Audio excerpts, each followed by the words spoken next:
Hey guys, I'm back for another AFI video, and I watched what I do believe is probably the most difficult film to watch on this list. After seeing this movie, it was a straight punch to the gut, and I watched Schindler's List. It's the first time view for me, and it is a movie that ever since I watched it, has really stuck with me. I dare anyone to watch this film and not get affected. If you can't, there's something wrong with you. Schindler's List was number 9 on the AFI original list. It went up to 8 when they revised it. Directed by Steven Spielberg, released on December 15th of 1993. And it tells the story of a German manufacturer who brings Jewish people into his factories, and over time it ends up saving nearly 1,200 Jews from going to Auschwitz and being wiped out, pouring all of his all of his money into it to save these people. Now, he doesn't start out as a likable character. He's a guy played by Liam Neeson. He loves women, he loves money,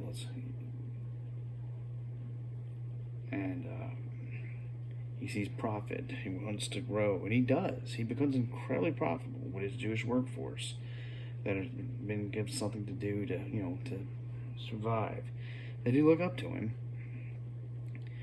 but as times go on, things get rougher. Ray Fiennes' character comes into play, who is an evil, sadistic Nazi bastard, who is just one of the darkest film characters in history. This movie also features Ben Kingsley in a great role. And I had studied the Holocaust in school. I know what happened. But till you experience this film, you don't even have an understanding of what these people went through. And this is a small part of it. This isn't everything, but it's dark. The movie is shot in black and white. It's a bleak film. It's it's kind of a ashy film. Not only because of the ashes falling from Auschwitz and places like that, but it's a film that doesn't look like it has any hope. You see the beautiful girl here, and the little girl in the red becomes a symbol later on. That one minute you see she's alive, and one minute she may not be. And I think it's that symbol that helps Oscar Schindler knows what he has to do to try to save these people. And a very powerful ending. I was very impressed with it from start to finish, and I can safely say I'd give this 5 stars. It was well received and nominated for 12 Academy Awards: Best Picture, Director, Adapted Screenplay, Original Score, Film Editing, Cinematography, and Art Direction. It actually does feature some of the living survivors from Schindler's List, and it had a very unique ending that I really enjoyed. Some people didn't feel it, and while the Jewish community appreciated what was told, some said that you can't really understand it unless you were there, and I can't even imagine what that would be like, nor would I want to, because it is absolutely horrifying.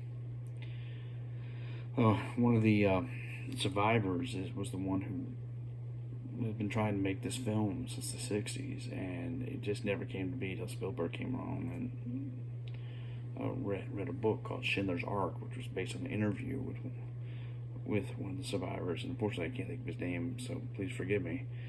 But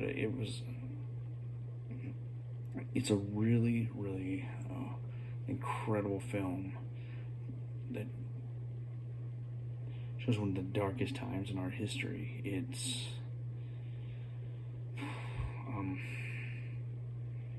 It's not a movie you can watch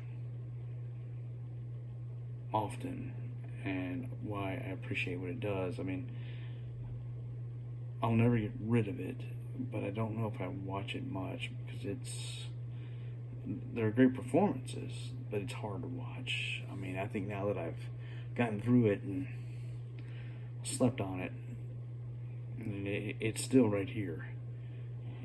in my chest. I mean, I went to bed just like affected by this movie. This really, really got me. And it's probably, out of all the movies I've watched, affected me the most. I mean, so. But Spielberg did an amazing job, as he always does. So, and you also have music from John Williams in there, which I forgot to mention earlier. But I think everybody needs to see this at least once in their life. All right.